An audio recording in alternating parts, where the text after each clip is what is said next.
নদীমাতৃক আমাদের এই বাংলাদেশ। নদী, খাল, বিল আর সবুজে ঘেরা এই ভূখণ্ডের সৌন্দর্য যেন প্রকৃতির এক অপূর্ব উপহার। প্রচণ্ড গরমে মানুষ কাজ করতে করতে যখন হাঁপিয়ে যায়, শরীর যখন ক্লান্তিতে অবসন্ন হয়ে পড়ে, তখন মন খুঁজে ফেরে একটু প্রশান্তি, একটু স্বস্তি। কেউ খোঁজে শীতল বাতাস, কেউ ছায়া ঘেরা কোনো নির্জন স্থান, আবার কেউ ছুটে যায় নদীর কাছে। কারণ নদীর কাছে গেলে মনে হয় প্রকৃতি যেন নিজের দুই হাত বাড়িয়ে মানুষকে বুকে টেনে নেয়।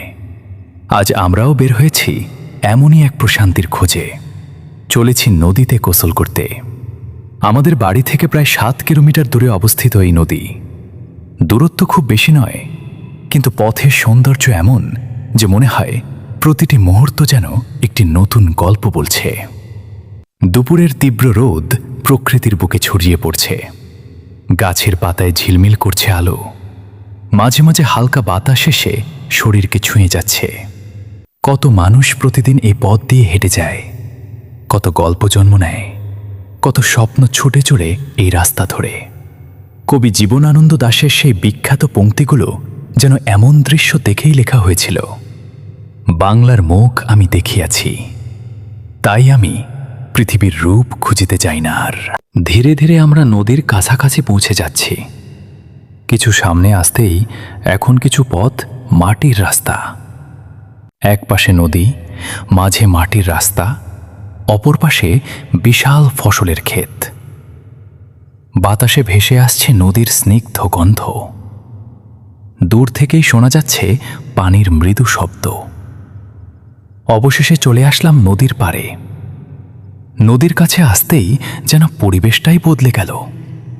শহরের কোলাহল নেই, মানুষের ভিড় নেই, নেই কোনো যান্ত্রিক শব্দ, শুধু প্রকৃতি আর প্রকৃতি। আলহামদুলিল্লাহ। এখানে নদীর শীতল বাতাস মনকে মুহূর্তে প্রশান্ত করে দেয়।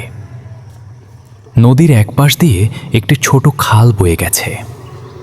খালের মুখে একটি ছোট নৌকা বাঁধা রয়েছে। নদীর কোল ঘেঁষে দাঁড়িয়ে আছে বড় বড় গাছ।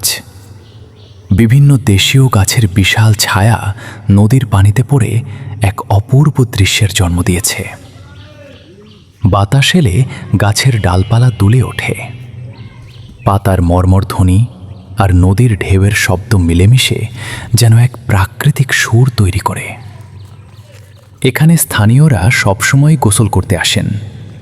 কেউ সাঁতার কাটে, কেউ পানিতে নেমে শরীর ঠান্ডা করে, কেউ আবার শুধু বসে বসে নদীর সৌন্দর্য উপভোগ করে।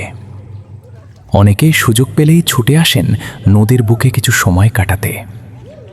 কারণ নদী শুধু শরীরকে শীতল করে না, মনকেও সতেজ করে দেয়। নদীর দিকে তাকালে মনে হয় সময় যেন ধীরে ধীরে বয়ে যাচ্ছে। পানির ঢেউ একের পর এক এগিয়ে চলেছে নিজের গন্তব্যে। মানুষ যেমন জীবনের পথে এগিয়ে চলে, নদীও তেমনি থেমে না থেকে চলতে থাকে। নদীর পাড়ে দাঁড়িয়ে আছে রাজা হাঁসের ছোট একটি দল। আমি সেখানে গিয়ে তাদের খুনসুটি শোনার চেষ্টা করলাম। এরাও নদীর সৌন্দর্য উপভোগ করতে চলে এসেছে। সাদা পালকে ঢাকা তাদের শরীর রোদের আলোয় ঝলমল করছে। দল বেঁধে তারা ধীরে ধীরে পানির দিকে এগিয়ে যায়। তারপর একে একে নদীতে নেমে শুরু করলো জলকেলি। শান্ত নদী, শীতল বাতাস আর রাজা হাঁসের এই জলকেলি সব মিলিয়ে মুহূর্তটি হয়ে উঠেছে আরও সুন্দর, আরও প্রাণবন্ত।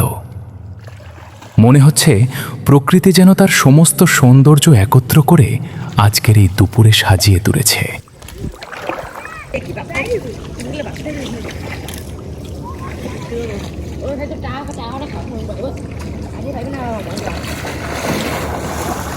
দূরে কয়েকজন কিশোর আনন্দে সাঁতার কাটছে। কেউ ডুব দিচ্ছে, কেউ ভেসে থাকার চেষ্টা করছে। তাদের হাসির শব্দ বাতাসে ছড়িয়ে পড়ছে। নদীর পাড়ে বসে থাকলে বোঝা যায় প্রকৃতির সবচেয়ে বড় সৌন্দর্য তার সরলতায়। এখানে কোনো কৃত্রিমতা নেই, নেই কোনো অভিনয়। যা আছে সবই স্বাভাবিক, সবই সত্য। আবার এখানে ঠাই পাওয়া যায় না ভাই। আমরা এই প্রাকৃতিক সৌন্দর্য উপভোগ করতে এসেছি এবং সবার সাথে এই সৌন্দর্যের ভাগ শেয়ার করেছি। আজ এ পর্যন্তই। দেখা হবে নতুন কোনো ভিডিওতে। আল্লাহ হাফেজ।